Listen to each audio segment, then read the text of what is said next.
ab'iki gihe bakeneye ukuri kw'ijambo ry'Imana. Kurikira YouTube channel yacu umenye ukuri kwa Korani, Suna na Bibiliya. Erega kutamenya birica. Kurikira ibiganiro byacu, kanda like, ukore subscribe ndetse ukore share kugira ngo ubisangize abandi. Bakunzi bacu, twongeye kugaruka mu kiganiro cy'uyu munsi, aho tureba ku ngingo zitandukanye z'imyigishirize nyobokamana, tureba mu byanditswe mu bitabo nyobokamana, Bibiliya, Korani, Suna, Tafsiri. Nk'uko mubizi, Korani igira ibisobanuro byayo aribyo byitwa Tafsiri, hanyuma hakaba Suna irimo ibyagiye bivugwa na Muhamadi n'abasangirangendo be. Hanyuma ibi byose turabyifashisha kugira ngo turusheho kumenya mu by'ukuri imyemerere ya Isilamu ni iyihe. Birashoboka cyane ko umuntu ashobora kuzakubeshya akakubwira ibitandukanye n'ibyo Isilamu yemera. So kugira ngo tubimenye ni ngombwa ko dusoma mu bitabo bya Isilamu by'ubwabyo, tukaza gushaka kugira ngo tumenye ukuri. Hanyuma uyu munsi rero, nk'uko maze iminsi mbikora, tugerageza gufata amavideo, kwifashisha amavideo yakoreshejwe n'abigisha batandukanye ba Isilamu. Muri iki gihe nicyo twahereyeho. Ibi ntibivuze ko n'iby'abakristo nabyo, aho dushobora kubona hari abigishije ibintu by'ibinyoma, nabyo tutagaragaza icyo ibyanditswe bivuga, kubera yuko nabo hari ababamo. Dufata urugero, hari nk'uza akigisha akavuga yuko niba ufite ikibazo ukeneye gusengera, ko ariko ukaba udafite umwanya, ko ashobora kugenda akajya kugusengera nawe ukamuhereza amafaranga. Nk'ibyo ngibyo ni ibitandukanye n'icyo Bibiliya ivuga, kuko yo Bibiliya itubwira ngo twaherewe ubuntu dutangire ubundi. So ibyo rero nabyo hari igihe kizagera nabyo tubikoreho. Muri iyi minsi twibanze cyane ku nyigisho z'ibinyoma zigishwa n'abigisha ba Isilamu. Uyu munsi rero ndagira ngo nanone dufate ikiganiro gitoya gikurikira ku cyo twari twavuzeho ubushize. Twumve gato amagambo yakoreshejwe ahantu hamwe ubwo abigisha ba Isilamu barimo bigisha idini yabo. Reka ishyiremo icyo kiganiro twumve, hanyuma tuze gukora komantere ku bivugwamo.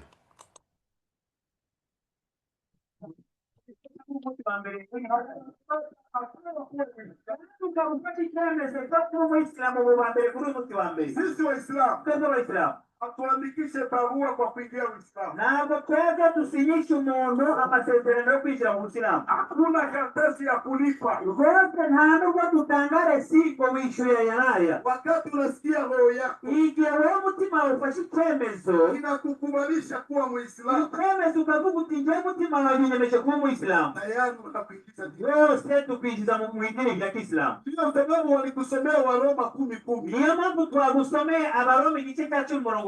Unisaidie uisome tena. Ongea udusomere, udufashe dusomere Abaroma 10:10. Sisi hatubatize watu kwa maji. Chega kubatiza abantu mu mazi. Oya, tuwakubatiza hata nukiye kubatiza abantu mu mazi, nuko Yesu atigeze abatiza n'umuntu n'umwe mu mazi. Nikukutana Matayo ku maji. Ahubwo yasanze Matayo ku kiyaga cy'amazi kumubatiza. Ntabwo yigeze amubatiza. Aramubwira ati unifate. Wowe Matayo murekura. Akamtosha kule ku mazi. Amuvana aho ngaho ku mazi. Akamwambia Matayo, aho ku nyanja itabwira Matayo ati wewe Matayo cyo gusaba ukwemera Imana imwe gusa, na mimi Yesu, nanjye Yesu mtume wa Mwenyezi Mungu Imana. Matayo akasilimu. Matayo yese mu Islam kia kumana na kuja kumutira ese mu ndaje kunyagiza kubera mashe abari tumi kuko umutima ari umuntu yizeza akabarwaho gukiranuka kandi akanwa akaba ariko yatuza ndakisu. Now hiyo ndio ubatizo wetu na ndio kuingia katika Uislamu. Uko ndiko kuanza kwacho. Ninako umuntu yinjira mu Uislamu na kitu. Kwa kabiri wafashe icyemezo inyigisho zanyuze. Akavuga ati jye nanyuze n'inyigisho abayisilamu bigisha neza kandi byose barabisoma ntacyo babeshya. None nanjye fashe icyemezo cyo kuba Umuyisilamu. Wa kabiri ari umuntu wa kabiri yaba mu bagabo yaba mu bagore abasore n'inkumi bose kabisa. uwa kabiri ari hehe ufashe icyemezo cyo kuba umuyisilamu naam shehe Naam. hari ikintu nakubwira rero Naam. umunsi wa mbere ndabizi abantu benshi bagira isoni Sawa sawa. ariko Eh, buriya barapana bagenda babitekereza sawa. nibagera mu rugo ikintu gitangaje Aha. araganiriza umuryango we Yego. amubwira ati yewe Masha. abayisilamu barigisha mashallah wa kabiri araje ati njyewe nagiye mu giterane cy'abayisilamu ati nasanze abayisilamu bigisha Yego. barigisha none hano bamubaza ngo bigishije iki amubwire ngo ni uko utari uhari Aha. ni ukuri ko imana bigishije ndanyurwa Ninde undi ashaka kuba Muislamu? undi ushaka kuba umuyisilamu Aha. undi ushaka kuba umuyisilamu ari he wasobanukiwe ubuyisilamu yabonetse takibiri Murate kofia. takibiri aba bayisilamu bagomba gusa natwe Kabisa. mubambike ingofero Ah. murebe ati twese turazambaye ubutaha bazambara n'amakanzu Kabisa. bavandimwe Aha. uku niko yesu yambaraga ikanzu ingofero ndetse na aburahamu na musa tudahibagiwe muhamadi n'abandi bahanuzi Aha. bose bambaraga ikanzu n'ingofero Ninde undi ushaka kuba Muislamu? ushaka kuba umuyisilamu ni he buriya rero imitima yose bazitera ya shitani Lakini roho ya Mwenyezi Mungu ariko babayobotse ntibayobowe n'umwuka w'imana inawaambia niyo mpamvu umwuka w'imana ninde bayobowe undi ushaka kuba Muislamu? urundi muntu ushaka kuba umuyisilamu ari he ufata icyemezo biroroshye Tusikie haya. gira isoni cyangwa ntutinye Dini ya Mwenyezi iyi ni idini y'imana Dini ya ni idini y'ukuri hiyo dini ya mitume wote. iyi niyo dini y'intumwa zose n'abahanuzi Kuja uingie Uislamu mwaba muyishyire mu buyisilamu na kesho uanze kufunga. ejo utangirane natwe igisibo Mwenyezi Mungu akupangushe madhambi yote. imana imuhanagureho ibyaha byose Ninde undi ushaka kuba wowe Muislamu? ushaka kuba umuyisilamu Fanya haraka. agire vuba Usiseme tumeharakisha. nimubwire vuba nimuvuge ngo twabyihutishije Ninde? ngo njyewe batumye nihuta Aha. undi uri tayari kuba umuyisilamu ari hehe undi uri tayari kuba umuyisilamu abadamu bari hehe umudamu wumvise inyigisho zimunyuze umutima we ukabohoka ku bibazo yari afite akaba asobanukiwe n'idini y'ubuyisilamu ari he Abadamu n'abagabo.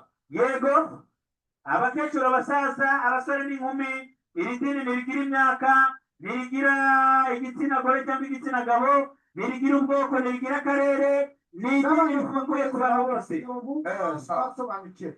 Baze bakomeze baze. Bavandimwe mugiye kuba abayisilamu hagarara hano neza. Amagambo ngiye kuvuga mama muyavuga. naam reka mbegereze mikoro Okay. Mzamuri akatoki kuburyo iburyo muvuge cyane turi kumwe murebe hano imbere muvuge bismillah ashhadu an la ilaha illallah وأشهد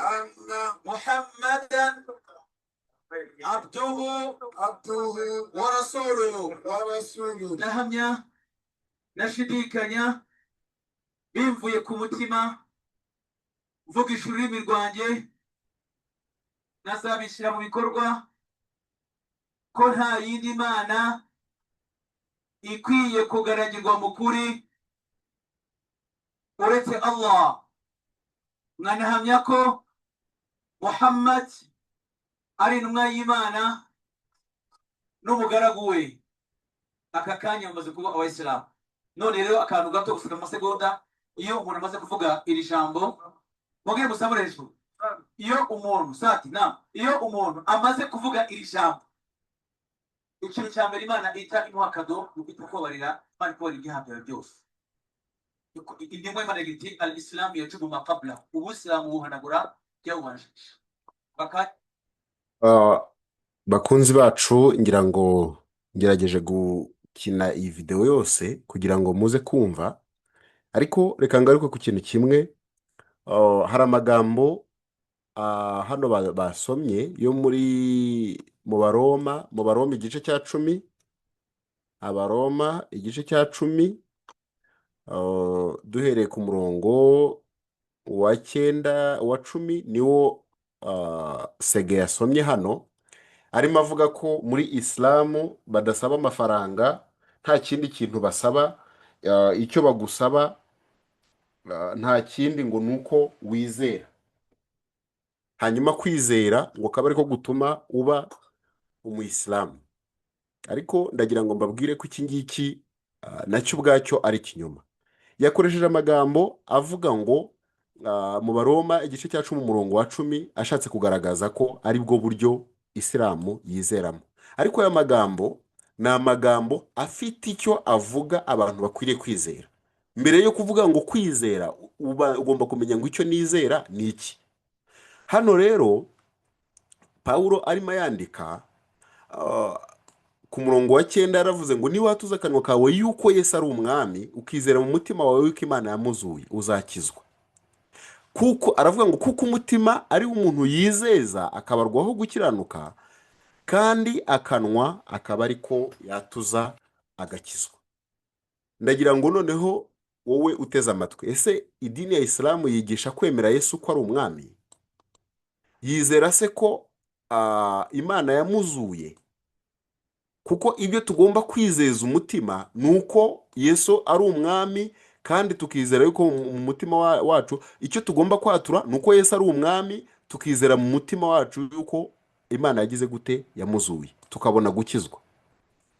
Ntabwo ari ukwizera icyo ari cyo cyose. Ntabwo ari ukwizera yuko ngo nta mana yindi ikwiriye gusengwa itari Allah, hanyuma ngo ikindi ngo na Muhammad ngo akaba ari intumwa yayo. Ibyo ngibyo ntaho bigaragara muri Bibiliya. Nta na hamwe Muhammad agaragara muri Bibiliya. So icyo Yesu atubwira kwizera ni iki? Kuki Yesu yaje ntiyigera avuga na gatoya Muhammad? Kubera iki ba Mose babayeho? Kubera iki ba Dawidi babayeho? Kubera iki abahanuzi bose babayeho? Nta muntu n'umwe yigeze avuga kuza kwa Muhammad. Kuki ntaho agaragara muri Bibiliya? Inshuro nyinshi uzasanga bakubwira yuko ngo Muhammad yahanuwe ngo mu gitabo cyo gutegeka kwa 2 igice cya 18. Ariko tugiye kujyayo turaza kubona ibyabaye. Gutegeka kwa 2 igice cya 18, numva ari 18 umurongo wa 18. Reka tuze kureba niba ariho nza kubibona, nizere ko ntibeshye. 18 umurongo wa 18, murabona yuko aya magambo aya magambo ari hano mu gice cya 18 umurongo wa 18 avuga ngo nzabahagurukiriza umuhanuzi umeze nkawe, ukomotse muri bene wabo, nzashyira amagambo yanjye mu kanwa ke, ajya ababwira ibyo mutegetse byose. Niba warigeze uganiraho n'aba Isilamu, niba warigeze wumva abigisha ba Isilamu bavuga ukuza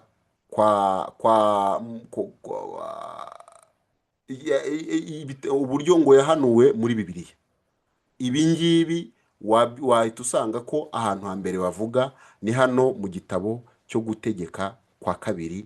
Niho hantu bavuga yuko ariho ngo Imana muri Bibiliya yavuze ko Muhammad azaza. Sinibwira yuko ku bakunda gukurikirana inyigisho z'umugabo bita Dr. Zakir Naik, nguyu hano, iyi ni dokima yiwe umuntu ashobora gushakisha kuri interinete, nanjye niho nayishakiye nkuko mubibona hano hejuru. Hanyuma nimujya kureba muzasanga mu nyigisho agaruka ku buryo Bibiliya yabarahanuye ukuza kwa Yesu nako kwa Muhammad. Hanyuma imwe mu reference batanga abayisilamu bagarukaho ni amagambo aboneka mu gitabo cyo gutegeka kwa 2 igice cya 18 umurongo wa 18. Ntabwo sinzi ko hano nza guhita mbibonamo. Ndabona hano kivuga ku by'aba Hindu, ahageze ku ba Zoroastrianism nibyo arimo avugaho. Concept of God in Judaism ngibi abigarukaho hariya. Hanyuma yakomeza akavuga concept of God in Christianity, ngibi murabona ko hano referanse yatanze naho Yesu avuga ngo my father is greater than I. By the way, ndibaza ngo bitwa ko ari abamenyi ba Isilamu ntabwo babona ko iyo babivuze hano gutya baba bavuze ko bakoze shirika, kubera yuko hano baravuga ko Yesu yavuze ngo my father is greater than I, kandi Isilamu ihakana ko Allah atabyarwa. N'umuntu wese uvuze ko Allah afite umwana aba akoze shirika, aba akoze icyaha kitababarirwa. Aha murabona ko nanone agaruka ku magambo yo muri Yohana nanone n'inshuro ya kabiri mu gice cya 10 umurongo wa 29, ahavuga aho nanone Yesu avuga ngo my father is greater than I cast out devils by the spirit of God. Murabyumva nuko kuvuga ko imbaraga z'Imana arizo zimuhesha kugira gute kwirukana abadayimoni. With the finger of God cast out devils. Ibi ngibi nibyo ni muri Luka hariya akomeza avugaho. Rero iyo tugiye kureba Korani nako idini ya Isilamu yigisha ko Bibiliya aho ivuga kuza kwa Muhamadi ari mu gitabo cyo gutegeka kwa kabiri igice cya 18 umurongo wa 18. Hano nshobora kuba ntari buhite mbibonamo, ariko ndibwira yuko uwabishaka agashaka mu nyandiko za Isilamu uko biri kose ntabwo yabura kubibona. Hanyuma reka ne kubitindaho nze gukomeza njye gushaka ahandi, nkomeze kwita ku kintu kimwe nashaka ko dukomerezaho. Niba mu gutegeka kwa kabiri Muhamadi avuga ko aya magambo, abayisilamu bavuga ko aya magambo ariyo yavugaga kuza kwa Muhamadi, ndagira ngo dusubire gatoya ku murongo wa 15 w'iki gice. Ahangaha Imana iravuga ngo Uwiteka Imana yawe izabahagurukiriza umuhanuzi umeze nkanjye ukomotse hagati muri mwe. Sinzi impamvu iki ngiki Isilamu bakibagirwa. Imana izabahagurukiriza umuhanuzi umeze nkanjye ukomotse hagati muri mwe, muri bene wanyu azabe ari we mwumvira. Ni ukuvuga azaba avuye muri mwe, muri bene wanyu azaba ari we mwumvira. Kubera iki aya magambo avugwa? Hanyuma ngo bizakubera rwose nk'ibyo wasabiye Uwiteka Imana yawe kuri Horebu, kuri wa munsi w'iteraniro, uti sinkongere kumva ijwi ry'Uwiteka Imana yanjye cyangwa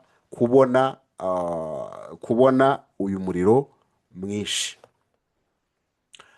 Hanyuma ndagira ngo dukomeze uyu murongo twawuvuzeho, tujye ku murongo wa 19 uvuga ngo kandi utazumvira amagambo yanjye uwazavuga mu izina ryanjye nzabimuhora. Ibi murabibona. Hanyuma ikindi cya kabiri, murabona ko hano bavuga ngo ariko umuhanuzi uzahangara kwihimbira ijambo nta mutegetse kuvuga karivuga mu izina ryanjye cyangwa akavuga mu izina ry'izindi mana, uwo muhanuzi azapfa. Ahangaha ku bayisilamu iki kintu barakibagirwa.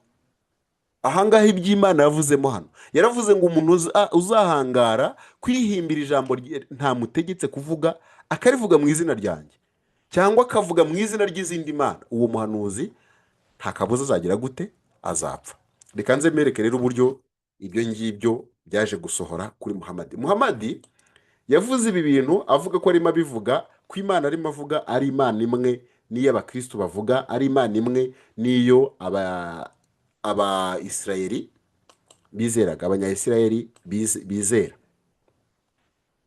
Reka tuze kureba, ngiye kwandikamo ijambo. Yaravuze ngo niba abeshya, Muhamadi aravuze ngo niba abeshya ngo Imana izamukate aorta, yo gatoya, izamukate ingoto, ngira ngo aorta, ndumva aorta muraribona hano, ni sura ya 69 aya ya 46. Iyi ni indahiro Muhamadi ubwe yikoreye.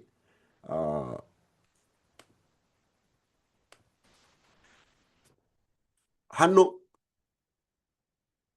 Allah ngo yavuze ko and certainly should have cut off his artery or aorta. Reka dushyire yenda muri dufate aya yose tujye kuyisoma turebe aya nyinshi nyine mo imbere uko zivuga yose, tutarebye agace gato.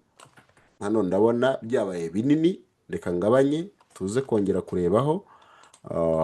Niyo duhere ku murongo wa 45. Okay, hano ndumva bigaragara. Hanyuma murabona ko haranditse ngo dore kuri aya 44 aravuga ngo and if he Muhammad has forged a false saying concerning us. Ibi Allah bajya kongeramo nyine nibyongera muri ko, reka tubyemere ko ari Allah. We surely should have seized him by his right hand or with power and might, and then certainly should have cut off his life artery. Hanyuma rero aya magambo ngiye kuyakopiya tuyajyane muki, tuyajyane muri suna, tuze kubireba icyo biza kutwereka uburyo Muhammad yapfuye. Aha murabona neza yuko and none of you could withhold us from punishing him. Ya magambo, iri jambo ryitwa artery or aorta, nitubyandikamo hano muri suna turaza kubona neza ko ikishe Muhammad n'urwo rupfu yapfuye. Nibutsa ko hirya mu gutegeka kwa kabiri hahandi abayisilamu bavuga ko ariho ngo Imana yahanuye ibyo kuza kwa Muhammad. Turaza kubona neza ko amajije kuvuga biriya ariko Imana yahise imuhana. Reka turoremo hano. Murabona ko hano this is the revelation sent down from the Lord of the Alamin, mankind, jinn, and all that exist. And if he, Muhammad, had forged a false saying concerning us, we surely would have seized him by his right hand or with power and might, and then we certainly would have cut off his life artery or aorta, and none of you could have withheld us from punishing him. Ngibi bagahita bavuga suri yariyo I said, then I felt an overwhelming attraction to Islam. Ubu warimo avuga impamvu yaje kujoininga Islam. Reka rero dukomeze tujye kureba hasi. Murabona ko iyi hadithi hano, iyi hadithi tubona iravuga ngo the prophet in his ailment in which he died, he used to say, "Oh Aisha, I still feel the pain caused by the food I ate at Khaybar, and at this time I feel as if my aorta is being cut off from that poison." Nkize mu Kinyarwanda ngenekereje haravuga ngo umuhanuzi Muhammad igihe yari arembye mu burwayi bwamuhitanye, yajyaga avuga ngo "Oh Aisha, ndacyumva uburibwe bwatewe n'ibyo kurya nariye ahirwa Khaybar, hanyuma ngo kuri ubu ngubu ni nkaho ndimo kumva ingoto yanjye irimo kugira gute, irimo gukatwa n'ubwo burozi." Murabyumva ko uburozi yahawe nibwo bwageze gute, nibwo bwamwishe. Birashoboka ko ushobora kwibaza ngo ubwo burozi yaburiye byagenze gute. Iyi murabona ko ni Sahih al-Buhari 44:28, ni Sahih hadith, bivuze ko iri authentique. Nta muislamu wabazi islamu ngo abazi n'ibitabo byayo abe yahakana iki ngiki, uwo yaba abaye umunyabinyoma. Reka ngaruka inyuma tuze kureba aha twari tumaze kubona aya magambo ya Aisha. Turabona ko iyi ni Sahih al-Buhari 44:28. Hanyuma turabona ko inshuro byanagiye bigarukwaho ngiyi. Uyo hari indi hadisi mubona hano Mishkat al-Masabih 59, 65 ibigarukaho. Hanyuma ah, murabona ko ahangaha nanone baravuga ngo on the authority of his father Mubashir said to the prophet during the sickness of which he died, what do you think about your illness, messenger of Allah? Hanyuma Muhammad ngo aramusubiza ngo, I do not think about the illness of my son except the poison sheep of which he had eaten with you at Khaybar. The prophet said, I do not think about my illness except that this is the time when it cut off my aorta. Murabibona ko hano Muhammad nanone yarimo avuga uburyo uburozi yariye Khaybar aribwo bwaje kugira gute kumuhitana. Iyi no murabona ko nayo ni sahih in chain, ni sahih hadith al-Albani. So murabona ko rero uko Imana yavuze hano mu gutegeka kwa kabiri ko umuhanuzi uzahangara kwihimbira ijambo Imana itamutegetse akarivuga mu izina ryayo cyangwa akavuga mu izina ry'izindi mana, uwo muhanuzi azapfa. Muhammad rero yavuze mu izina rya Allah ayitirira ko ari Imana rurema yaremye ijuru n'isi. Ariko tugiye kureba hari ibimenyetso byinshi bigaragaza ko Allah adashobora kuba ari Imana. Ushobora kwibaza ngo gute? Ndibwira neza yuko mwihanganeho gato mbanze nasoma yenda muri Korani y'Ikinyarwanda ku batabasha kumva Icyongereza. Muri Korani y'Ikinyarwanda dufashe sura ya 69 ndumva ariyo twasomagamo, sura ya 69 aya, reka duhere kuri aya ya 44 niho twahereye, tuze kureba aya ya 44, tuze kubisoma no mu Kinyarwanda icyo iriya aorta ivuze. Ariko ndumva ari ingoto, ni ingoto ni iki? Murabona ko bavuga byanditse gute muri Korani y'Ikinyarwanda. Dukore zoom, reka nongereho gato. Okay, ndumva hano biza kuba ari sawa. Haravuga ngo niyo Muhammad aza kugira ibyo aduhimbira tutavuze, twari kumufatisha imbaraga n'ukuboko kw'iburyo. Ndagira ngo mbabwire ko Muhammad nawe yarishaga ukuboko kw'iburyo, niba utarubizi. Ibyo ubishatse twabibona, maze tukamuca umutsi w'umujyana w'ibanze uvana amaraso mu mutima. Okay, aorta nayiteranyaga n'ingoto, mumbabarire. Ariko hano noneho hano bagerageje kusobanura ni umutsi w'umujyana w'ibanze uvana amaraso mu mutima uyohereza hose mu mubiri. Maze tukamuca umutsi w'umujyana w'ibanze uvana amaraso mu mutima uyohereza mu mubiri.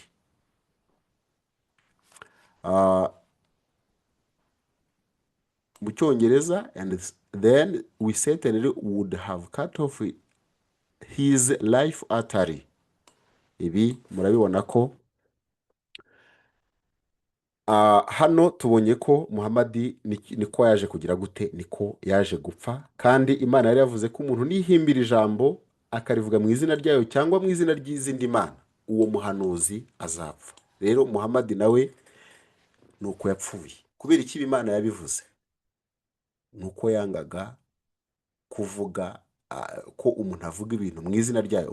Nidukomeza no ku murongo wa 21 na 22 murabibona impamvu. Hano baravuga ngo kandi n'ibibazo uti tuzamenya dute ijambo Uwiteka atavuze.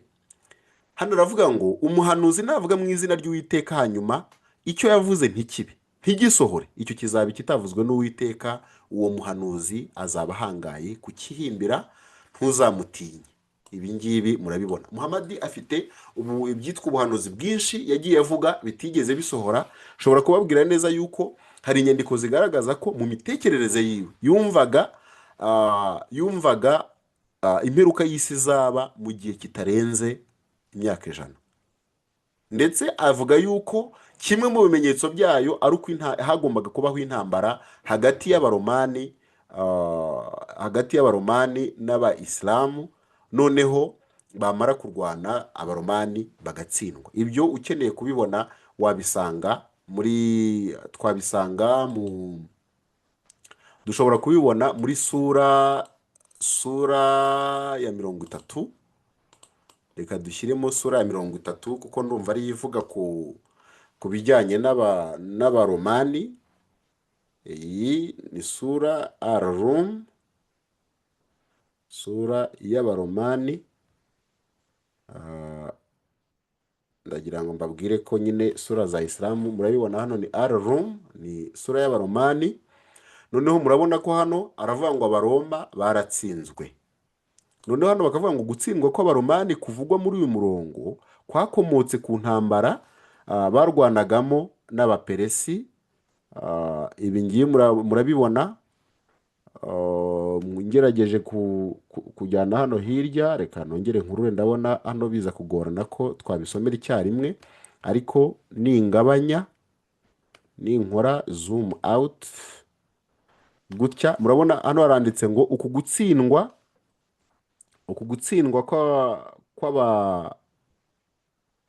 kw'abaromani kuvugwa muri uyu murongo kwakomotse ku ntambara barwanagamo n'abaperise.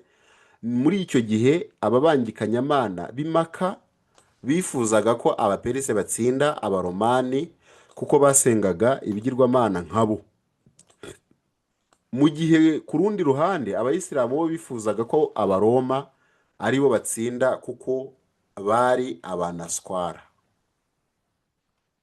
Ndagira ngo icyo gitekerezeho. Iri jambo naryo rikoreshwa iyo abayisilamu bashaka kuvuga abakristo, abanaswara.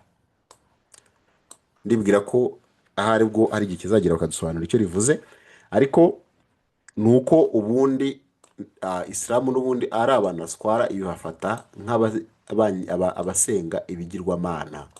Niyo mpamvu hano bavuze ngo abakurayisha bibwira ko aba baromani basengaga ibigirwamana nkabo. Mu yandi magambo ni uko Isilamu ishyira abakristo mu gatebo kamwe n'ababangikanyamana cyangwa se abasenga ibigirwamana, basenga imana nyinshi, kubera yuko abakristo bemera ubutatu butagatifu, bityo Isilamu ikavuga ko ari imana eshatu aho kuba imwe. Hanyuma murabona hano mu gihugu cy'abaperise ngibi rero, iyi ntambara yabayeho. Ubundi bivugwa yuko Muhamadi yibwiraga ko ari ikimenyetso cy'imperuka y'isi. Ibindi yari yaravuze ni uko mbere y'uko umunsi w'imperuka ugera, ari uko ngo abantu bazatangira kugira gusa n'abari mu marushanwa yo kubaka inyubako ndende cyane. Kandi ibyo tugiye kureba ubuhanuzi bwose Muhamadi yavuze, ndibwira yuko bwasohoye bwaba ari mbarwa. Ntabwo nzi, ariko yenda ubwo reka tuvuge ko bushobora kuba hari ubuhari. Abayisilamu batwumva bashobora kuzafata umwanya bakaza. Uyu ni umuyoboro ugamije ko tumenya ukuri. Uwo ari we wese ufite ibimenyetso bifatika akaba afite inyandiko azazizana tuzigenzure, kuko icyo dukora ni ugukoresha ibyanditswe. Turifuza ko buri wese arushaho kumenya ibyanditswe, akemera, akagira ukwemera gushingiye ku nyandiko z'ukuri. Ndibwira ko ntawahakana ko iyi Korani ari Korani y'ukuri. Rero ndagira ngo nsoze mbabwira neza yuko mu kwigisha kwa Isilamu, abigisha babo bakora ibishoboka byose bagashuka abantu, babereka ko ibyo bizera hari aho bihuriye n'ubukristo, ibyo bizera ko no muri Bibiliya ariho biri. Ibi bigatuma bayobya abantu benshi cyane. Urugero mwabibonye, uyu Sege niko abigenza, n'abandi benshi. Hari benshi, abitwa ba Zakir Naik, hari abitwa Shabirari, hari abitwa bari benshi, muzakurikirana muzabireba. No mu Rwanda turabafite, i Burundi barahari, Tanzania barahari, ni henshi. Ndagira ngo nsoze ngushimira wowe wakurikiranye ikiganiro, nkubwira ko rwose tubiha agaciro ko ufata umwanya wawe ugakurikirana ibiganiro byacu, kandi nkubwira ko gukora share, ugakora subscribe niba utarayikora, ugakanda kuri like, ari ingenzi kugira ngo ubutumwa bukomeze kugera ku bantu benshi. Nanasoza nkubwira yuko ushobora kudownloadinga ibiganiro byacu, ukaba ushobora kubikoresha kugira ngo bigere kuri benshi. icyo tugamije si views, ahubwo icyo tugamije ni uko ubutumwa bwiza bwa Yesu Kristo nk'umucunguzi w'abari mu isi bugera kuri benshi. Imana ikomeze kubaho umugisha, turabakunda, naho utaha. ab'iki gihe bakeneye ukuri kw'ijambo ry'Imana. Kurikira YouTube channel yacu umenye ukuri kwa Korani, Suna na Bibiliya. Erega kutamenya birica. Kurikira ibiganiro byacu, kanda like, ukore subscribe ndetse ukore share kugira ngo ubisangize abandi.